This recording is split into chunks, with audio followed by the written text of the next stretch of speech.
This episode is brought to you by DistroKid. Hey, have you heard? I'm going back to Las Vegas and the Punk Rock Museum to give guided tours. This happens to coincide with the When We Were Young festival. I'll be there over the course of 4 days, October 16th, 17th, 18th, and 19th. 2 tours a day, one at 1:30 p.m. and one at 4:30 p.m. These tours will sell out. Space is limited, so grab your tickets now at thepunkrockmuseum.com. I got stories for days, and I can't wait to share them with you. So don't miss your chance to walk the halls of the museum and share punk rock memories with me. Head over to thepunkrockmuseum.com and get your tickets now. See you soon.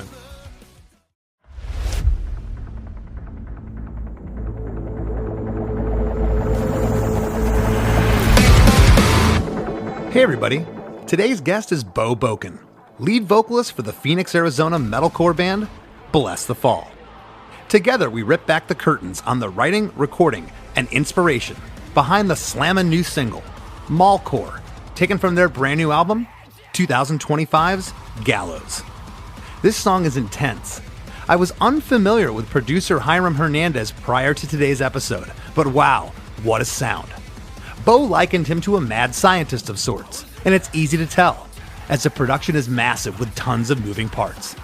The band took a lengthy absence from touring and recording, as they were inactive from late 2018 until May of 2023.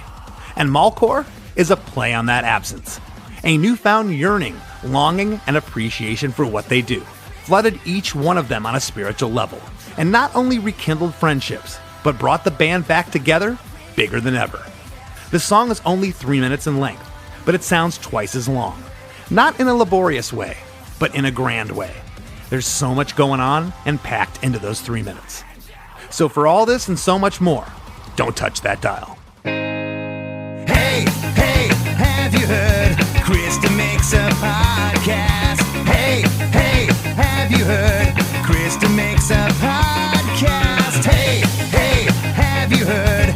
Chris DeMakes a podcast. Hey, have you heard? Chris DeMakes a podcast.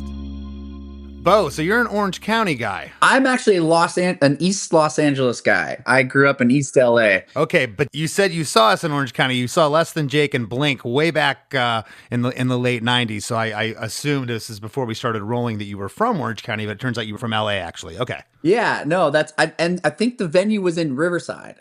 It was out in San Bernardino is what it was. Yeah, it was San Bernardino. But yeah, I drove a lot. For concerts. That was my very, very first show ever. My buddy's older brother took us.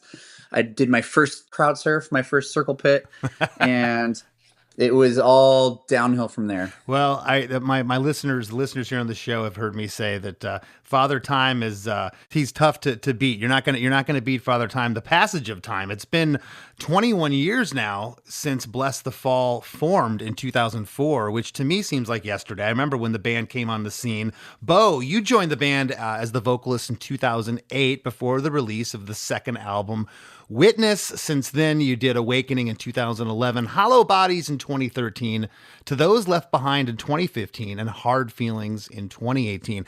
A lot of times on the show here, we'll take an iconic song, not a lot of times, pretty much every time, from a band's career that has some history. And in this case, the song we're going to talk about is Mallxcore from your new album, Gallows, that just came out September 5th. I love the song title, mallxcore, which is funny because when I first listened to the song, I hadn't really read the notes. I just was driving down the road and I'm kind of familiarizing myself with the song. And I don't know, you could have told me it was from 2008, 9, or 10, but mostly because of the title. Okay, I'm like, oh, that was a title you probably would have poked fun of 15 years ago, but this is a current title. I think it's great.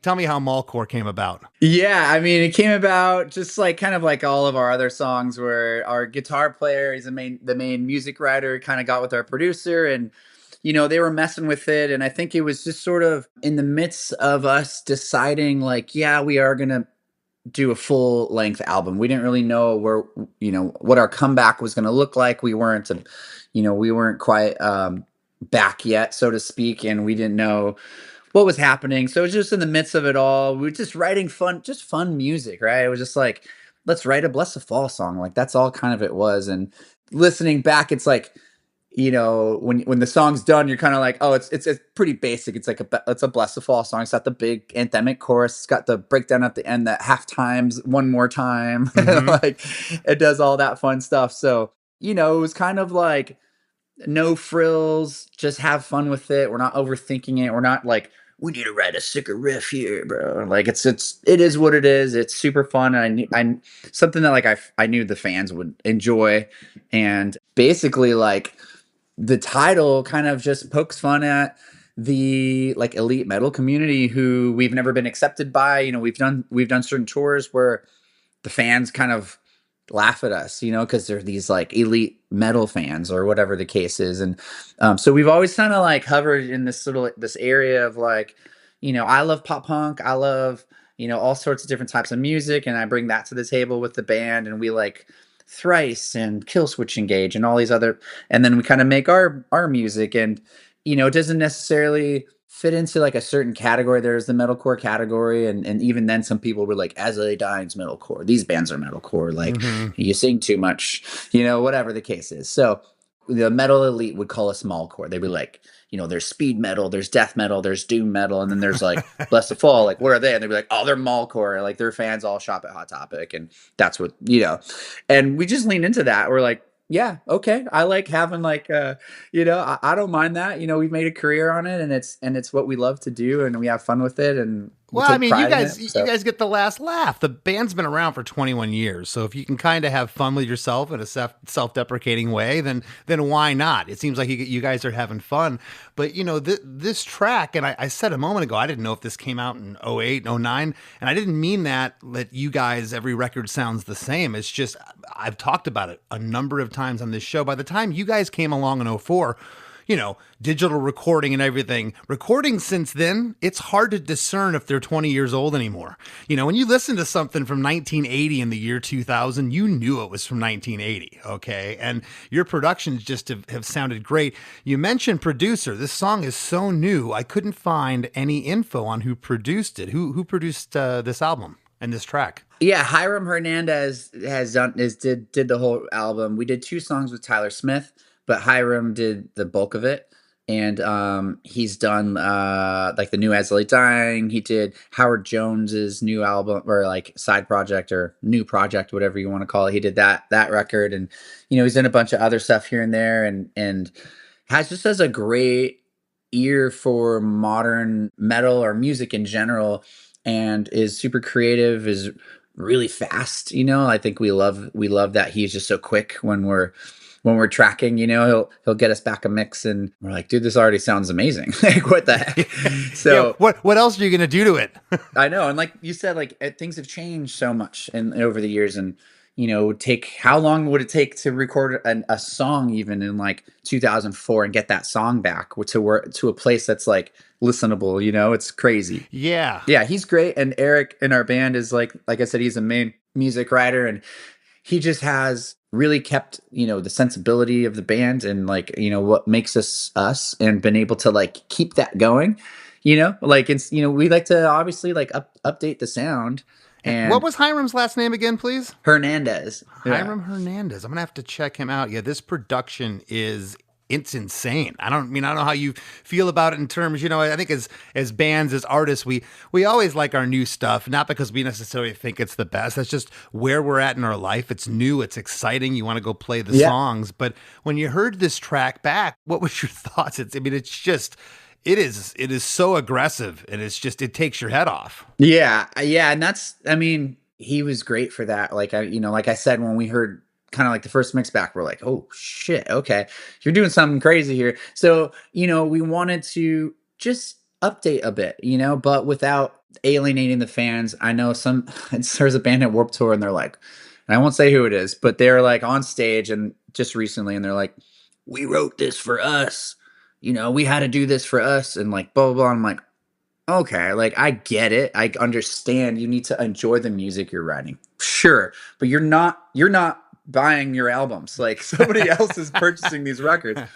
Like people come to see you for a sound and something that they've connected with, and there's a bit of nostalgia when you're like an established band. So balancing that out with like writing music we enjoy and have fun playing with also making sure the fans have a great experience and they hear and they feel that nostalgia in the new music as well is super important to us. Like we just truly care about what our fans are doing. They're buying the music, you know, like Yeah, they're yeah. supporting us. They're keeping us alive for the last 20 years. So That's a good way to look at it. You know, you just described perfectly a 30-year argument between our bass player Roger and myself. I mean, you know, I'd love to do the Meatloaf rock opera, but he's like, hey, man, you know, we can't put the square peg in the round hole or whatever. But I totally get that. And as artists and bands, you want to evolve, and I don't want to necessarily say change, but you know, we don't want to make the same record twice. I want to jump into this track. It's 3 minutes and 10 seconds. I don't know if I've ever said this in reverse, Beau, but I always talk about in this show, I've had songs that are 4.5, 5, 6 minutes. And it seems some of them will seem like they go by like super fast. Yeah. I've always credited that to amazing songwriting. Okay. It's like you trimmed whatever fat you had. Yeah, it's 6 minutes, but this is the idea. Here's the whole song. It's the reverse with this one. And I can't recall another episode, and we're at like 300 episodes now on the show, where a song was right in the 3-minute pop radio zone. This song's 3 minutes and 10 seconds, but it feels not in a laborious way, but it feels way longer because there's so much going on here. I can't wait till we talk about the vocals, the layering of the vocals, and what you guys and Hiram did is it's awesome. The song's 3 minutes and 10 seconds. The intro, it sounds like a punch or a body hit from a movie. Yeah. What is that? Like a synth tone or something? Do you even know? You got to ask Hiram, but it's more like it's like a hit, right? It's Yeah. like a straight, yeah, like it's like a sound effects hit, like something they use in films and stuff like that. I always heard that they use like sides of animals, like beef, and they would hit them with like weighted boxing gloves to get that sound. That would be a way cooler story if that was the case. Holy shit. Maybe you guys could tour with cattle decapitation then. Oh my God. Yeah. I would do it. And Guara invited us on tour, so you know, it's not too far off. That is awesome. We've had Guara on the show. They were great. But after that punch and body hit, it's followed by 32 bars of music. Right at the beginning, there's a sound of a flutter after that body hit, almost like an airplane propeller. And it sounds like a high synth comes in, and also the lone guitar. One lone guitar kind of pans slight left, playing the guitar hook of the song, but it's kind of distant at this point. This is then followed by these crazy syncopated outbursts of sheer metal, drums, lots of double bass, stereo guitars playing that wicked lick, that hook.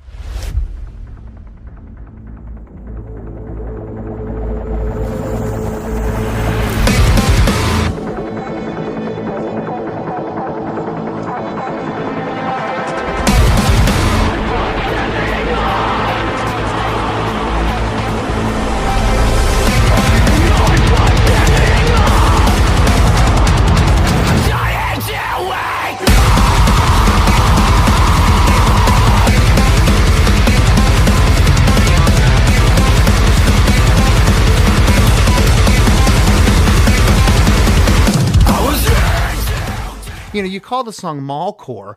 Up to this point, I'm listening, I'm going, wow, there's almost a little math rock going on here. You know, this riff wouldn't sound out of place on a Dream Theater or Stradivarius record. Yeah. Like I said, Eric's main songwriter, and he is such a talented songwriter, such a talented guitar player. And there's like, he does some solos in some songs, and I'm like, dude, you should be like praised. You should be like in guitar magazines, like people, you know, because we're not that sort of, you know, renowned, you know, band, so to speak. But if you sit there and listen to some of the stuff that he's playing, it's really incredible. And, you know, he should get his flowers for sure. Like, and I always there, when he does his solo live, I'm like fanning him off with the towel. I'm like, dude, you're killing it, dude. Like, you know, a lot of musicianship gets lost in the sheer heaviness of a band like Bless the Fall. You know, there's bands out there like Jack O'Shea from Bayside. I don't know if you know Jack, the guitar player. I mean, he's phenomenal. He's one of the best guitar players I've ever seen, but he's not talked about in those circles either. You know, it's Yeah. some people are and some people aren't. Sometimes it has to do with the music, but man, the guitar playing here is killer. Right when that band is all in and that lick is going on, we hear the first vocal of the track. A beating heart just isn't enough. It's super distorted and a blown out vocal and kind of pushed back. We get that vocal again. A beating heart just isn't enough. And on this second vocal line, right after it, we stop and we get "and I'm dying to wake up," this brutal scream from you at that point. And then that's followed by 8 more bars of the full band rocking away on that main intro riff before we get into verse 1. So let's talk about these lyrics real quick. A beating heart just isn't enough. You say that twice and you say, "I'm dying to wake up." What's happening here? Yeah. So first off, Jared, our bass player, does the screaming. So there's no way. Okay. Yeah, I do all the clean vocals and live. I'll like do bits and pieces of screams here and there, but his Jared does like the main carries the load. So, and his voice is again one of the best in the metal scene, if not top 3 of like just brutal, loud. Like you hear these other screamers doing these like fry screams, which is fine. That's kind of what I do. If he came into the room right now and screamed, he'd scare the shit out of everybody. Like everyone would duck for cover. Like he truly is like one of the best and at his craft as well. So got to give him his flowers as well. And like, Yeah. I think like the essence of the song was like "Dying to Wake Up" was sort of a reference to the band being away for so long and taking a break. And there's something missing there during that time, right? There's something like a piece of us is gone, and trying to like reconnect with that. And, we're just kind of like existing. And that was sort of the like beating heart isn't enough kind of thing. That was Okay. sort of the sentiment. I know it's very like loose and poetic, and a lot of times there's some lyrics that'll come across and I'm like, that just sounds really cool. No, I mean, And, I love that. I want to jump in real quick. It's interesting because, if you were a band in the 60s, 70s, 80s, or even in the 90s, and you took 7 years between records, that was pretty much career suicide. I mean, 7 Yeah. years to me when I was in my teens seemed like it was never going to end. And now, as you know, we get older, the years seem to go by faster for whatever reason. But was there any internal pressure of the band of like, wow, we've taken this long to make new music, or did you just kind of pick up right where you left off? Yeah, that's the main part and the best part of the comeback was that there was no pressure. There was no expectation. The record label wasn't bugging us. No one was, besides the fans, I'd say like I would check our Bless the Fall tags on Twitter and I'd, kind of see what was going on. And it was like daily people were talking about us and it was so cool. And it really, and like seeing our Spotify numbers never go below like 700,000 monthly listeners or whatever it was, 600,000. I'm like, people are still listening to our band. It's been years. Like, what the heck? Like, so those things were really humbling and kind of let us know that there is still, there are still people out there who care and that would, that would appreciate us coming back. So that was part of it. And then, yeah, just no pressure, like writing on our own time. Like it took so long to do the album because I would go out there every 3 or 4 months and finish a song. And then I'd come home, be dad, be hockey dad, Yep. be like, all those things that I love. I'd be home. I was into videography, so I'm filming a lot, doing music videos, Gotcha. things like that, and then go back out and write another song. And then I started realizing that I am looking forward to going out there to write music again, right? Like I'm like, oh man, this LA trip's coming up. It's going to be so fun. We're going to get our favorite coffee and we're going to go to our favorite dinner spot and we're going to record some new music. Like this is awesome. So it brought the joy back into it, doing it that way, right? It's different than we had done it before. Before it was every 2 years, we got to buckle down and write 15 songs and, go into the studio for 2 months and lock the door. And you know how it goes. Like Sure. That's like kind of how you had to do it, right? It was like you go to your lockout and you like sit there and fucking just kill yourself until you come up with 15 songs or 20 songs that you think might go on an album. Yeah, it's nice to get out of that wash, rinse, repeat cycle, and it's refreshing to hear that it's worked for you guys, and you've written songs that have touched people. And if it's any consolation, I can tell you from my band that the longer the time goes on, it's the people come back. That if they saw you, and you guys did enough Warped Tours and festivals and your own big tours and whatnot that they're going to remember you and come back. You mentioned that you're singing a little bit more of the softer singy stuff here, which, you know what, that's great. Because I've seen bands where the singer does both. I don't know how, okay? My voice just would not make it. I got to pick one or the other. I was never a good screamer. But I want to get in here to verse 1. Is this both of you singing here in verse 1? Yeah, well, when there is a scream on record, like recorded, that's Jared. Okay. And then if it's just a singing part, it's me. Obviously, the choruses are you, which we're going to get to. But I want to jump into verse 1 here. I was in too deep, lost inside of my dream, trying to find my way out. There's no peace of me, I can never believe, seen it over and over. I'm dying to wake up. I was in too deep, lost inside of a dream, trying to find my way out. Losing a piece of me, I could never believe. Said it over and over. Wake up, wake up. It sounds so profound when you read it that way. That is the number. That's the number one reaction we get when people hear their lyrics turned into poetry. All of a sudden, you're Bob Dylan. Jesus, yeah, wow. I wish Bob Dylan would. I want to hear this. I was in too deep. I was in too deep, lost inside of a dream, trying to find my way out. That'd be sick, actually. Yeah, it's, again, just getting more into the fact that we've had a career for X amount of years. We've toured nonstop. We've recorded all these albums, and then all of a sudden, boom, the brakes hit, and reality sets in. You're in a regular job somewhere. You don't know what's coming next. And so that kind of just pinpoints that, the loss, like losing a piece of me, and like the wake up is more like, hey, let's get this back on the track. Like, let's get this going. Let's revive what we've loved doing for so many years with like a new outlook on it. So, again, like it's poetic, right? Lost inside of a dream, things like that. But at its core, that's kind of just what it means. I love it because I never, ever would have guessed. I never would have guessed that was what you were going for here, and I think that's really cool. Multiple vocals here, super intense. A few words even sound like there's a harmony snuck in there in the verses.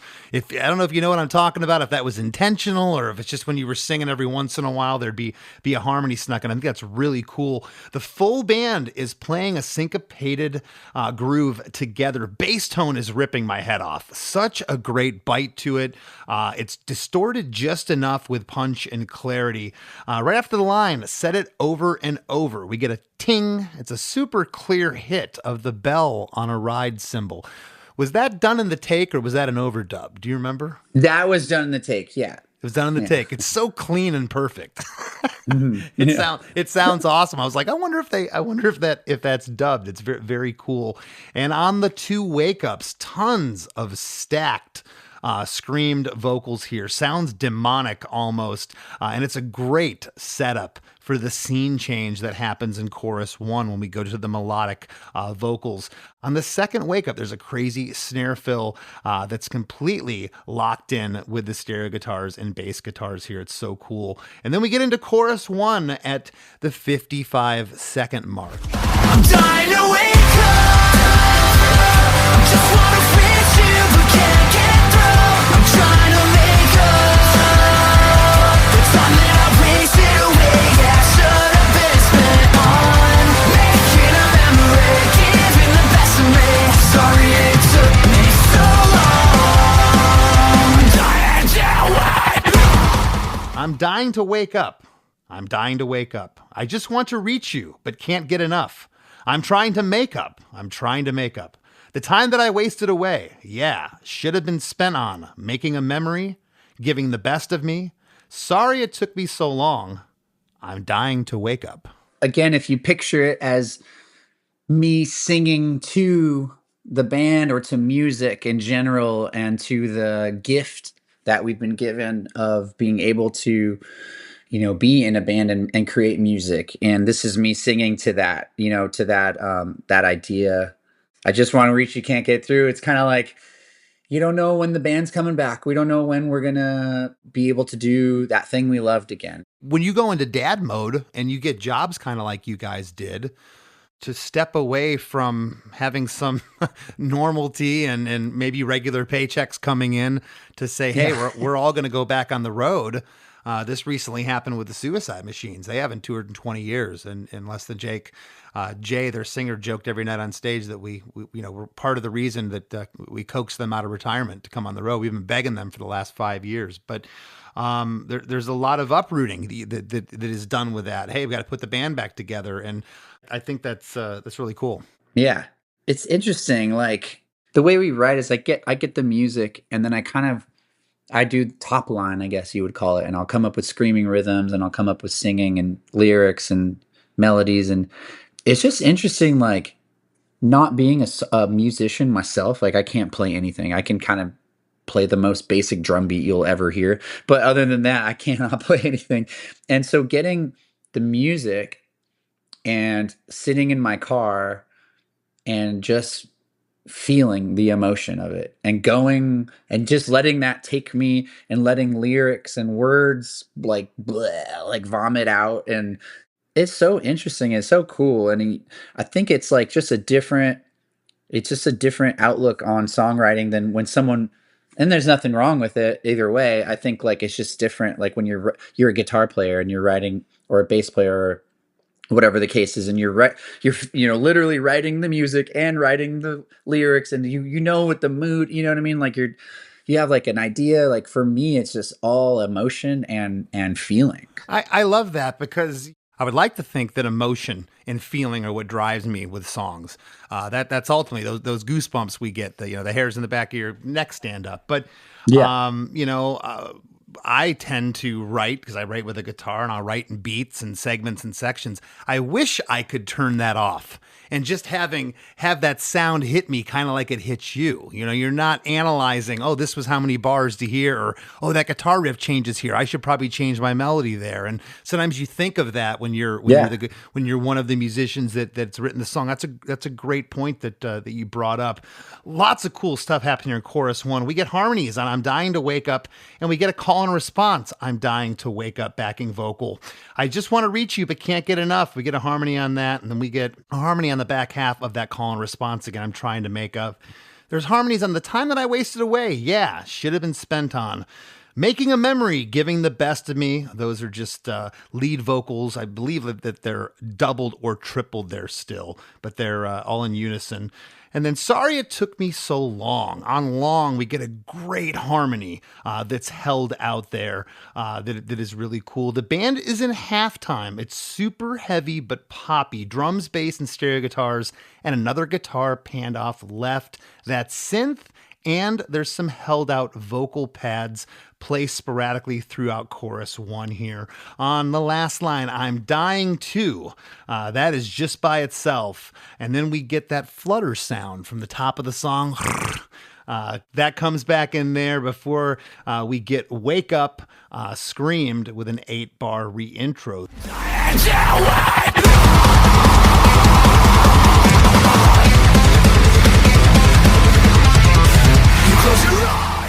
This time, the drums are completely over the top insane. What's happening with the snare work? And I wanted to ask, I'm assuming all these drums were played and then triggered and processed and done whatever, but I almost feel like the verses of this song could have been pre-programmed to drums. I wouldn't even be able to tell. I know the chorus sounds like it was actually played, but I'm assuming, knowing the band you are, this is all your drummer. It took us years to be okay with this sort of thing. Even having live programming tracks go with the music was really tough.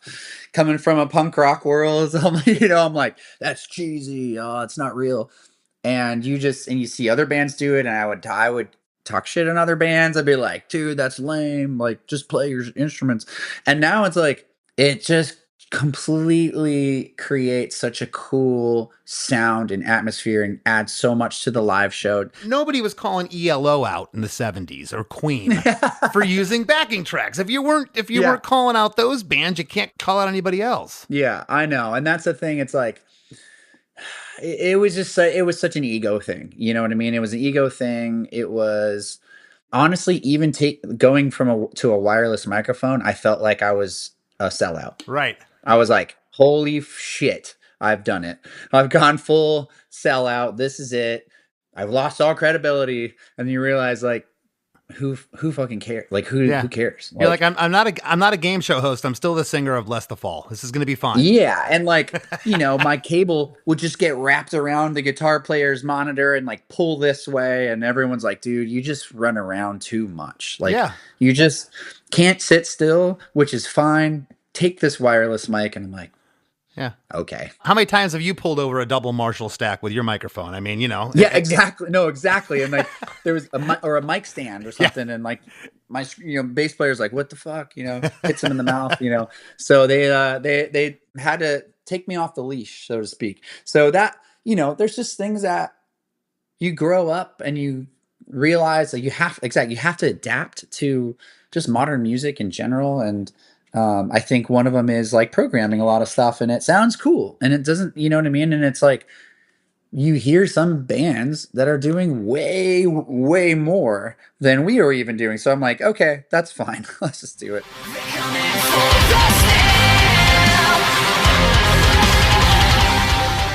Hey everybody, don't go anywhere. We got lots more coming up with Beau Bokan after a few words from our sponsors. Looking to elevate your music career? DistroKid is a digital music distribution service that enables musicians to distribute their music to online stores and streaming platforms such as Spotify, Apple Music, YouTube Music, Amazon, Tidal, and many more. DistroKid collects earnings and payments, sending them to you, the artist. With DistroKid, artists unlock a world of possibilities. From easily paying collaborators with splits to securing your music with DistroLock, DistroKid covers all bases. Plus, you can promote your releases with Hyperfollow and create eye-catching visuals with a Spotify Canvas generator, all for free. But that's not all. Introducing the DistroKid app, now available on iOS and Android. Artists can manage their releases, view streaming stats, and withdraw earnings, all from the palm of their hand. And for those looking to perfect their sound, check out Mixia. With its simple interface and customizable mastering options, artists can make their music sound polished and professional within minutes. And don't forget about Instant Share, DistroKid's newest feature. Share large files securely with collaborators, producers, and more, ensuring your music streams at the highest quality. Ready to take your music to the next level? Download the DistroKid app and explore their suite of tools today. Plus, listeners can enjoy 30% off their first year by visiting distrokid.com/VIP/DeMakes. That's distrokid.com/VIP/DeMakes. When you think about businesses that are selling through the roof, like Skims or Allbirds, sure, you think about a great product, a cool brand, and great marketing. But an often overlooked secret is actually the businesses behind the business, making selling and for shoppers buying simple. For millions of businesses, that business is Shopify. It's home of ShopPay, the #1 checkout in the world. You can use it to boost conversions up to 50%, meaning way less carts going abandoned and way more sales going through to checkout. Upgrade your business and get the same checkout Allbirds uses. Sign up for your $1 per month trial period at shopify.com/income, all lowercase. Go to shopify.com/income to upgrade your selling today. Shopify.com/income. Eczema isn't always obvious, but it's real. And so is the relief from Ebglyss. After an initial dosing phase, about 4 in 10 people taking Ebglyss achieved itch relief and clear or almost clear skin at 16 weeks. And most of those people maintain skin that's still more clear at 1 year with monthly dosing. Ebglyss, lebrikizumab LBKZ, a 250 milligram per 2 milliliter injection, is a prescription medicine used to treat adults and children 12 years of age and older who weigh at least 88 pounds or 40 kilograms with moderate to severe eczema, also called atopic dermatitis, that is not well controlled with prescription therapies used on the skin or topicals, or who cannot use topical therapies. Ebglyss can be used with or without topical corticosteroids. Don't use if you're allergic to Ebglyss. Allergic reactions can occur that can be severe. Eye problems can occur. Tell your doctor if you have new or worsening eye problems. You should not receive a live vaccine when treated with Ebglyss. Before starting Ebglyss, tell your doctor if you have a parasitic infection. Searching for real relief? Ask your doctor about Ebglyss and visit ebglyss.lilly.com or call 1-800-LILY-RX or 1-800-545-5979. When did making plans get this complicated? It's time to streamline with WhatsApp, the secure messaging app that brings the whole group together. Use polls to settle dinner plans. Send event invites and pin messages so no one forgets Mom's 60th. And never miss a meme or milestone. All protected with end-to-end encryption. It's time for WhatsApp. Message privately with everyone. Learn more at whatsapp.com. This episode is brought to you by State Farm. Checking off the boxes on your to-do list is a great feeling. And when it comes to checking off coverage, a State Farm agent can help you choose an option that's right for you. Whether you prefer talking in person, on the phone, or using the award-winning app, it's nice knowing you have help finding coverage that best fits your needs. Like a good neighbor, State Farm is there. Lowe's knows how to help make your home holiday ready for less. Get Select Style Selections vinyl flooring for just $1.99 per square foot and have it installed before the festivities begin. Our team can help you every step of the way. See a Lowe's Red Vest associate or visit Lowe's.com/holiday install to get started. Lowe's, we help, you save. Basic install only. Date restrictions apply. Subject to availability. Installed by independent contractors. See associate for details. Contiguous U.S. only. Hey everyone, Chris DeMakes here, and I've got some exciting news. Chris DeMakes a Podcast is now on Patreon. Your support is what keeps this show going, allowing us to bring you deep dives into amazing songs from incredible artists every week. When you join our Patreon at chrisdemakes.com, you'll get instant access to hundreds of episodes of The After Party, our weekly bonus show where producer Chris Fafalius and I talk music history, trivia, tour stories, classic albums, and whatever else comes to mind. Plus, you'll get early ad-free episodes of Chris DeMakes a Podcast, unedited video versions of each episode, and, of course, a brand new episode of The After Party every single week. If our show brings you a little joy, help us keep it going strong for just a couple bucks a month at chrisdemakes.com. Not ready to commit? No problem. You can sign up for a free membership while you decide. Thanks so much, everyone, and I hope to see you all at The After Party.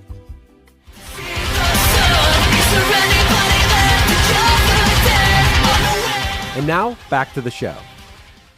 Coming out of this reintro, we're into verse 2. You close your eyes just for a moment to see your own life passing by. A beating heart just isn't enough. Look alive, I'm always for us. You close your eyes just for a moment to see your whole life passing by. A beating heart just isn't enough. Look alive. Time won't wait for us. Yeah. Again, you're kind of seeing, these years pass by of us kind of, not being active and, we're missing out on what could possibly be opportunities and things like that. And not even that, just like the camaraderie of being on the road, of being in a band, things like that. And like I said, I love being a dad. Like I love being hockey dad, and taking my kid to the park and doing all those things. It's amazing. You know what I mean? But I think like the band is part of my life, and I have a different relationship with the band now and with the music and with my career that I didn't have before.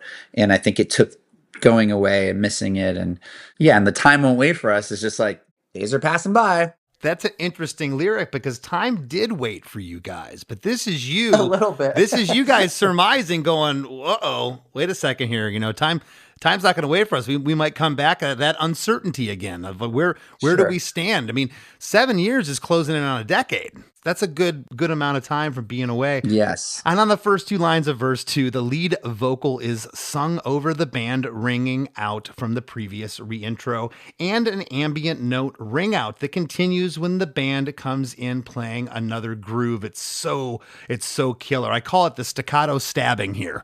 What is happening with the drums and everything else. Time won't wait for us. That is screamed by itself. And then we get into what I'm calling is the bridge. Would you call this next part the bridge? I would say it's a bridge. Yeah, I would say it's a bridge. Yeah. It doesn't hit me like a traditional bridge that's kind of left of center. I really analyze this part. I'm like, is this a pre-chorus? Because there's no pre-chorus in this song. I'm like, no. And is it a continuation of the verse? I'm like, no, this is its own thing. And I think it's a 2-parter here. It's an instrumental bridge at the top, and then the back half has lyrics. So that's what we're going to call it, the bridge. We get a wait for us vocal that's halfway through this bridge before all the lyrics come in. The bridge breakdown is 8 bars. A drony 1-note synth or a guitar octave is rocking away with the drums, bass, and guitars. It's so heavy here.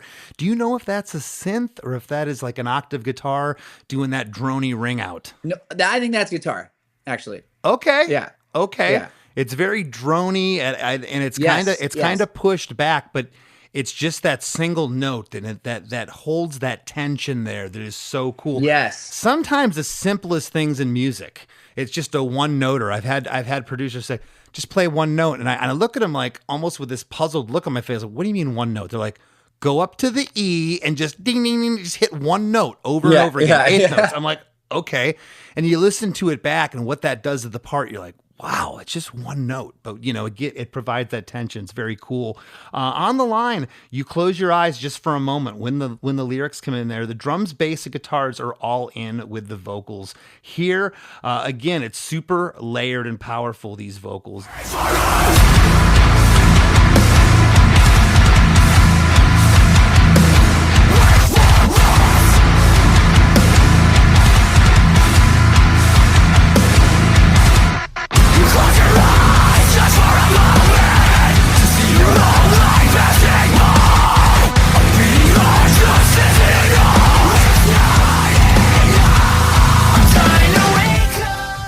You close your eyes just for a moment to see your whole life passing by. I love that lyric. A beating heart just isn't enough. It's not enough. I think the closing your eyes for a moment is like feeling like you're pausing, right? You're pausing on that thing that you love to do, and you're thinking back on all the days of touring and all the like fun, great, amazing times you had. And you kind of like it's almost like seeing your life passing by, right? It's almost like you're just reflecting, really. And I think anyone can kind of relate to that. And when people that have, maybe missed something that they love or something they love doing and, think back on all the good times. And luckily enough for us that we were able to kind of reignite that passion and be able to make new memories now. Again, so cool. That's why I love doing this podcast. I never would have read these lyrics and known that we were going there today. I think that's really cool. Right out of the bridge, we come in to chorus 2, which is a double chorus. It's the final chorus of the song. Right on the first couple lines here, the drums get filtered and distant like a loop with synths and strummed clean guitar. I just wanna reach you, but can't get through. I'm trying to make up the time that I wasted away. Yeah, should've been making a memory, giving the best of me. Sorry it took me so long. I'm dying to wake up. I just wanna reach you, but can't get through. I'm trying to make up.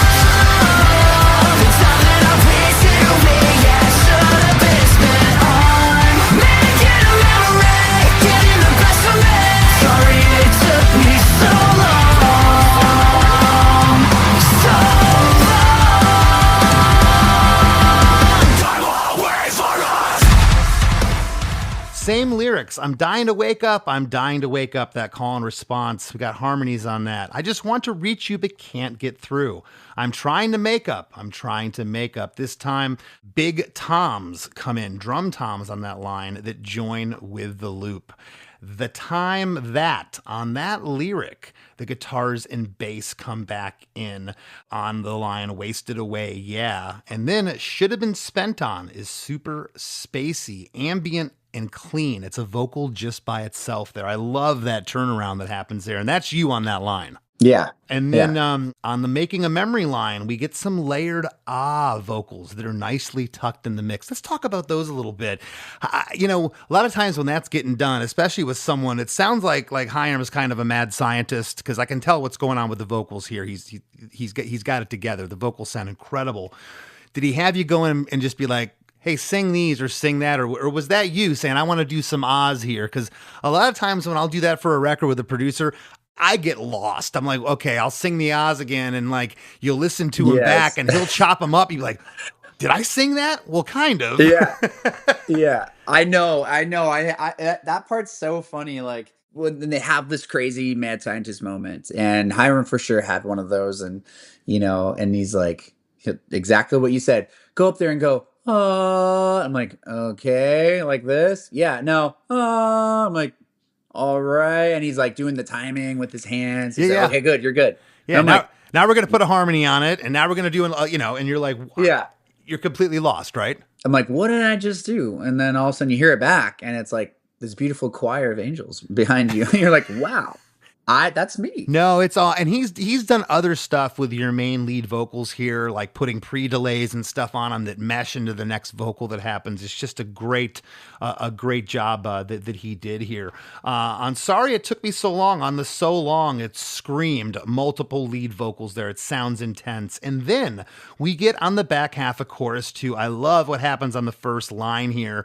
The melody is up an octave on I'm Dying to Wake Up. I love how it goes up there.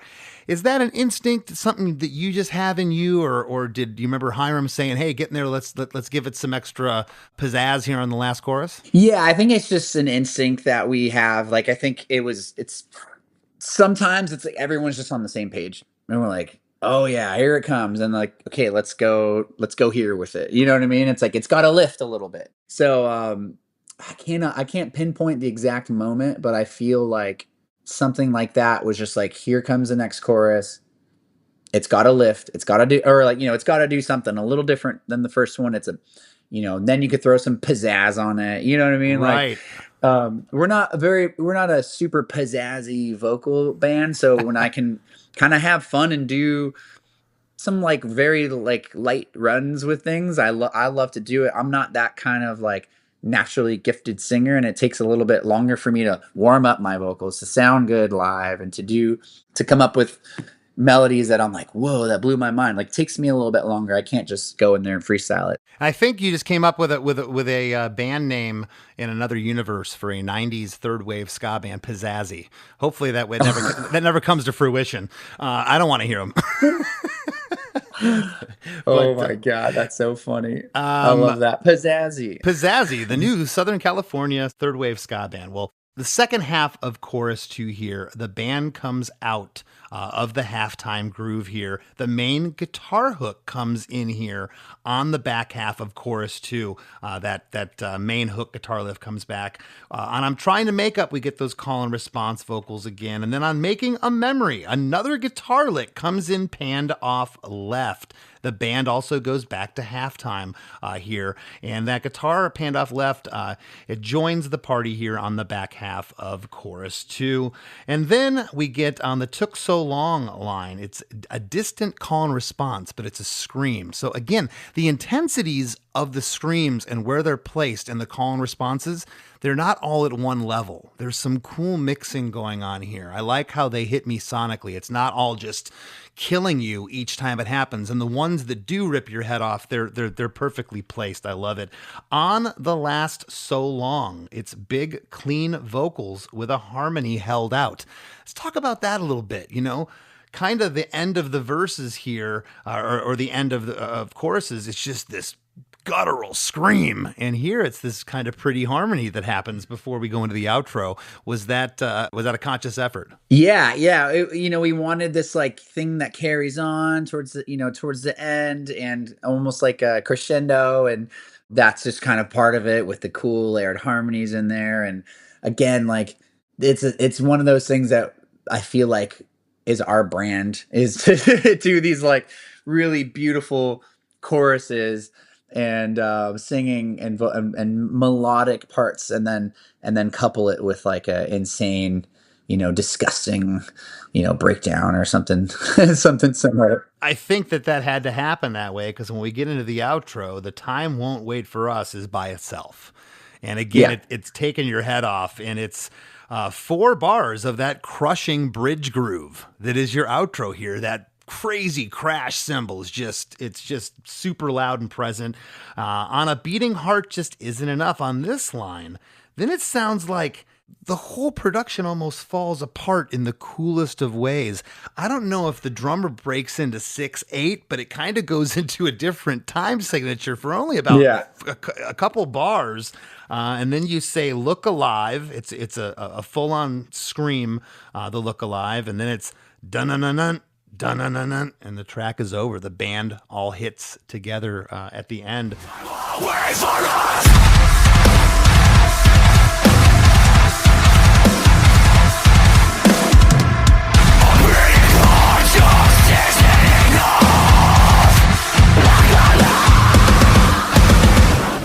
I love this outro. Was it there all the time, or was this something late in the game? Like, we're just going to double chorus it and fade out, or was this always the plan? Yeah, the plan, like even when I got the initial instrumentals, that part was in there, and I was like, oh, that's very cool. Like that's like kind of the staple mallcore thing to do, is to halftime that breakdown, and we're gonna slow it down a little. Yeah, and it's like, holy shit, that's kind of like, an old staple metalcore trick. And sure, we haven't done that, I think, since I joined the band. Like they did something similar in their first album. They did it a couple times, but in all of our time together, we have yet to do something like that. So it was kind of cool to bring that moment back, and it's pretty cool. That's awesome. Well, Beau, congratulations. Like I said, it's 7 years doesn't scare me at my age and how long my band's been around. It's like, whatever. I hope it wouldn't take us that long to put out music. But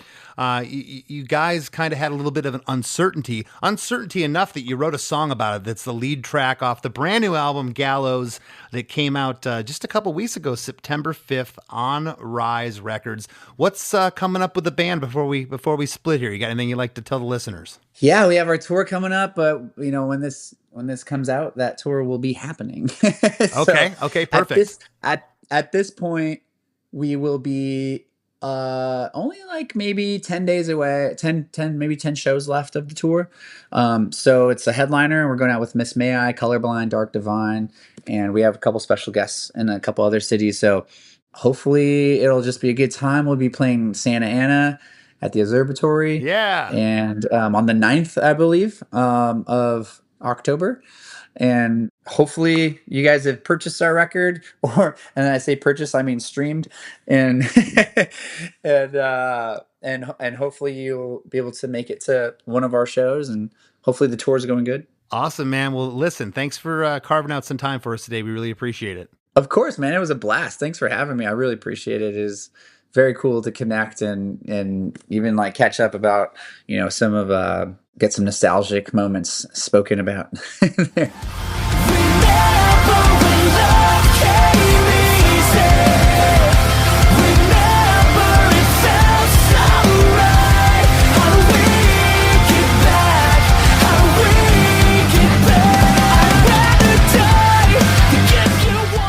Hey everybody, I hope you all enjoyed that conversation with Beau Bokan.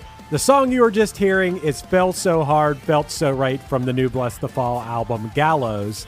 And that song even features a special guest appearance from Story of the Year, who you all might remember that we had Dan Marsala from Story of the Year on the show a few years back.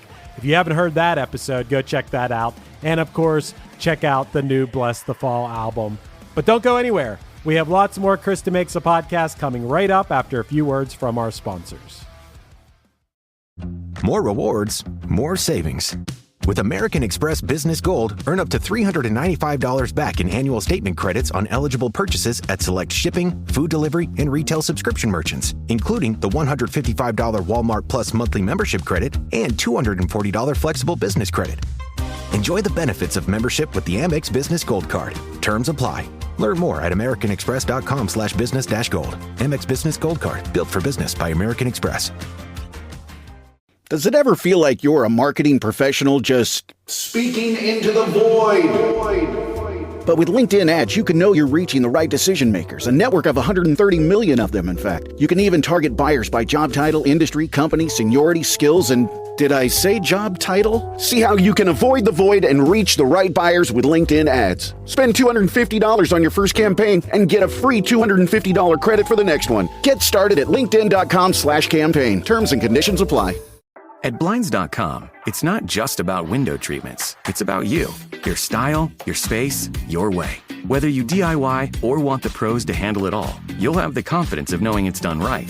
From free expert design help to our 100% satisfaction guarantee, everything we do is made to fit your life and your windows. Because at Blinds.com, the only thing we treat better than windows is you. Visit Blinds.com now for up to 40% off select styles plus a professional measure at no cost. Rules and restrictions apply. Tito's Handmade Vodka is America's favorite vodka for a reason. From the first legal distillery in Texas, Tito's is 6 times distilled till it's just right. And naturally gluten-free, making it a high-quality spirit that mixes with just about anything. From the smoothest martinis to the best Bloody Marys. Tito's is known for giving back, teaming up with nonprofits to serve its communities and do good for dogs. Make your next cocktail with Tito's. Distilled and bottled by 5th Generation Inc., Austin, Texas. 40% alcohol by volume. Savor responsibly. AI isn't coming. It's already transforming marketing and business. See how at MACON 2025, October 14th through 16th in Cleveland. Evergreen Podcasts is proud to be the official podcast partner, recording live on site and meeting with more than 1,500 marketing leaders. You'll learn from leaders at Google Cloud, Meta, Snowflake, and HeyGen, sharing what's working and what isn't. Transformation starts here. And with our special code, PODS200, you'll save $200 off your ticket. Join us at the Huntington Convention Center. Register today at macon.ai. That's MAICON.ai. Hey friends, have you been loving Chris DeMakes a Podcast? Well, spread the love by leaving a 5-star review on Apple Podcasts and Spotify. Don't hesitate to share what you enjoy about the show in an actual written review on Apple Podcasts. Not only does it help more people discover us, but we often read reviews in the wrap segment of the show. It's a quick, cost-free way to support us and takes just a minute of your time. Your reviews mean the world to us and help us keep the podcast thriving. Thank you for being a listener, and thank you for being a friend. As we near the end of the show, here's a band you might not know. Welcome to this week's Band You Might Not Know. If you'd like your band to be considered for Chris DeMakes a Podcast, email your best song via MP3 only and a short bio to bandyoumightnotknow@gmail.com. This week's feature artist is Fear of Sleep, a 4-piece band hailing from Buffalo, New York, who blend math rock guitar riffs and pop punk choruses. The band members consist of Eric Barnes on lead vocals and rhythm guitar, Javier Perdomo on lead guitar, Nico Kelly on bass, and Josh Little on drums, who also produced their new EP. Here's a snippet of their song, Quirks.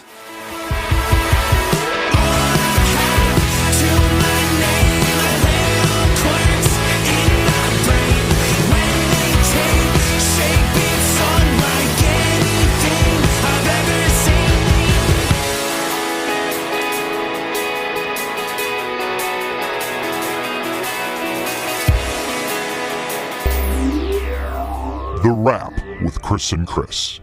Man, Beau's a really nice guy, Chris. Yeah, I mean, some of the most aggressive musicians I met are the nicest guys in the world. That is very true. And the reason I bring that up is the whole vibe and theme of this song, mallxcore, kind of is a tongue-in-cheek and sort of like taking the narrative back from what he called like elite metal fans who might turn their nose up at Bless the Fall for this reason or that reason. But I love this story because, first of all, Bless the Fall's a big band and they don't have to care what the elite metal fans think of them or whatever. I don't even think they're necessarily elite. You're talking about like snobs, basically, is what we're talking about here. Right. Yeah. These guys aren't, they're not my kind of metal. Right. Exactly. And it's almost like when you're a kid and maybe you're getting picked on by somebody and then you make fun of yourself first or something. And then you like take the power away from them or something. I love that whole vibe of this song.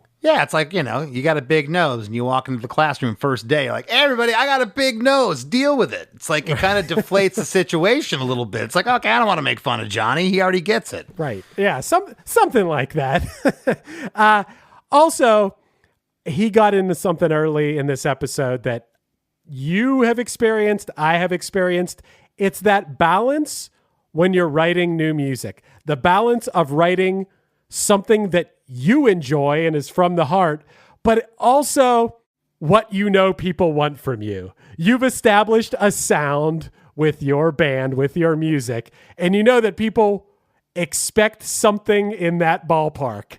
And that ballpark might be a pretty small ballpark sometimes. And you got to walk a line there, like we've all been through this. Yeah, well, in this track, and I was quick to point out to Beau that I wasn't saying this just sounds like all the material, but these guys came back after 7 years and they wrote a song that sounds like their band. Okay, so first off, this sounded exactly like the last Bless the Fall song, of their genre and basically what they sound like. But I also mentioned to him that, the last 15, 20 years, the productions have just gotten so crisp. I don't know how much better sonically things can get. It's just going to have to go into new sonic, tapestries and different sounds and things. But, everything's here. But the song embodies everything this band does. And they called it mallxcore. I think it's kind of funny. Yeah, that's part of the humor of the whole thing is that we know what we're doing here. We're good at this. And now we're going to write this song that rips your head off. And on top of that, we're going to call it mallxcore because, some snobs out there might call us that. So we're just getting ahead of it. I love owning the whole thing. I don't know. I just found that very inspiring in this episode. I thought that was really cool. Yeah, and I mean, as far as the sheer heaviness, I mean, if you were to take away the clean choruses in this track, I mean, these guys could hang with just about any heavy band that's out there. So I think it's when they break into these almost pop punk-esque choruses that they maybe lose some of the more extreme heavy metal fans. But this is about as heavy as it gets, especially in this bridge part. Yeah, and I mean, a great catchy chorus. We just had Kill Switch Engage on, last month or the month before that, whatever. And that song too was one where you had these sick-ass metal riffs, but then you had the catchy poppy chorus. I would almost call that one, a melodic chorus. And I would say that those kind of choruses reel someone like me in who isn't necessarily a metalhead, but then I'll be like, oh, damn, that sounds great. So I think that's really cool. You guys also got into, we've talked about this. You and I have talked about this before. You've talked about it with people on episodes before. Beau talked about how he's not necessarily what we would call a classically trained musician, or some people would go, and I say this in quotes, real musician. Now, I wouldn't say that just because someone didn't have this sort of musical background, but there's something to be said for feeling the music and letting your natural instincts take over. Just have it be all emotion and feeling, and that's something you've brought up, like to be able to harness that and go back to that. Sometimes that's hard because you learn things over the years that are go-tos. And to step away from that is, I don't know, that's kind of a feat in itself sometimes. Well, I mean, it's the old saying, it's very easy to make a pickle out of a cucumber, but you can't turn the pickle back into the cucumber. You can't go back and unlearn what you've learned. And just kind of being of the mindset, he's like, I'm not musically trained. I can fumble around a little bit on the drum set. I'm just a vocalist. And he said he lets the emotions and the feeling hit him. And man, I would love to just have that hit me versus going, well, the intro is pretty long. I'm already analyzing the song as it comes on, and it's hard to step back from that. Yes, it is, for sure. And I've remained kind of in that world in my personal songwriting. Like I've been able to to stay there to a certain extent, and just sometimes I do things that don't make musical sense, but like it sounds cool to me. So I can roll with it sometimes. Also, Chris, somewhat related to that, because I've had this experience when I was singing in a recording experience recently. But when you work with a really great vocal producer, who sometimes that producer hears things and they tell you, hey, sing this, and you do it. And then they go, okay, now sing this, and you do it. And then they put it together and you're like, damn, that's me. That's me singing that now. They heard something that you wouldn't have heard. I think a great vocal producer can do that sometimes. Yeah, and this fella, Hiram Hernandez, he killed it with his production. The vocals were one of the first things that stood out with me. There's a lot of layers here. There's a lot of delays and cool effects that he did, and the placement of the vocal, the different levels of the screams and whatnot. It's not just, okay, everything's at one level and there's the mix. There's a lot that was happening here. It's very cool. And unless you've been living under a rock and you're an avid listener of Chris DeMakes a podcast, you know we have a Patreon over at chrisdemakes.com where you can sign up for bonus episodes of the After Party. Go check it out at chrisdemakes.com. And we love those 5-star reviews. Nothing less than 5 stars. If you don't have something nice to say, don't say anything at all. But what do you got for us this week, Chris? Yeah, I got a 5-star review for us this week. And yes, as Chris said, we appreciate this. Go to Apple Podcasts, go to Spotify, leave us a review, leave us those 5 stars. It helps, if someone's perusing the podcast, they might see a 5-star review and be like, damn, that does sound interesting to me. And this one this week, Chris, this comes from SW Pants, which I don't know if that means Southwest Pants. I don't know. But SW Pants wrote, great podcast for any music lover, and I love this review, Chris. SW Pants said, one of the things that absolutely amazes me about this podcast is that even though Chris is from a punk ska band, he does not exclusively focus even on the rock genre. In fact, I think the only genre he hasn't covered is classical. He's even highlighted Stryper and Five Iron Frenzy, both heavily Christian artists, and was wonderfully respectful with language when they were on. He and the producer, also Chris, invite guests from all music eras and discuss even older music. Even if you don't subscribe to his Patreon alternative, they tease us with some of the bonus content. Chris and Chris delve into the lyrics and the music of specific songs, and as a person who barely knows what the middle C looks and sounds like, I'm learning things about songs I know, bands I know, and music from artists I've never heard of. Wow, saggy worn pants. Thank you. Saggy worn pants. Okay, maybe that's what it is. we appreciate your review, Saggy. That kind of covers it all. Thank you very much. Yeah, we tried not to stay one-dimensional. That was the from the outset, Chris. We said we don't want this just to be a punk or ska thing. We want to cover any song that we find interesting, and boy, we've done a few here. And thanks to each and every one of you for listening to these episodes. We really appreciate it. Don't forget to check out that Patreon at chrisdemakes.com, and want to thank this week's guest, Beau Bokan, for sitting with us. We'll see you next week. If you're a band, artist, record label, or business looking to get your message out to a passionate audience of music lovers, consider advertising on Chris DeMakes a Podcast. We'd love to help you connect with our listeners in a meaningful and authentic way. Just drop a line to my producer, Chris Fafalius, at chrisfafalius@gmail.com. That's Chris, Fafalios @gmail.com. If our listener base sounds like it might be a good fit for you, reach out and we can talk rates and discuss the best way to effectively get your message across.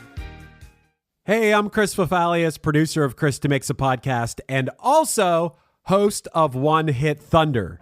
Each week on the One Hit Thunder podcast, we take a look into a one-hit wonder band or artist to determine if they deserved more success or if they were lucky to even have a hit at all. We've covered When in Rome, Jaquan, Shanice, Yellow, Squirrel Nut Zippers, Jesus Jones, Positive K, Mazzy Star, and hundreds more. With new episodes every Wednesday and special guests from the worlds of music and comedy, we always have nonstop fun, and maybe, if we're lucky, we discover some new favorite music. So if you love great songs and you often find yourself asking, whatever happened to that band? Check out One Hit Thunder wherever you get your podcasts. Your sausage McMuffin with egg didn't change. Your receipt did. The sausage McMuffin with egg extra value meal includes a hash brown and a small coffee for just $5. Only at McDonald's for a limited time. Prices and participation may vary.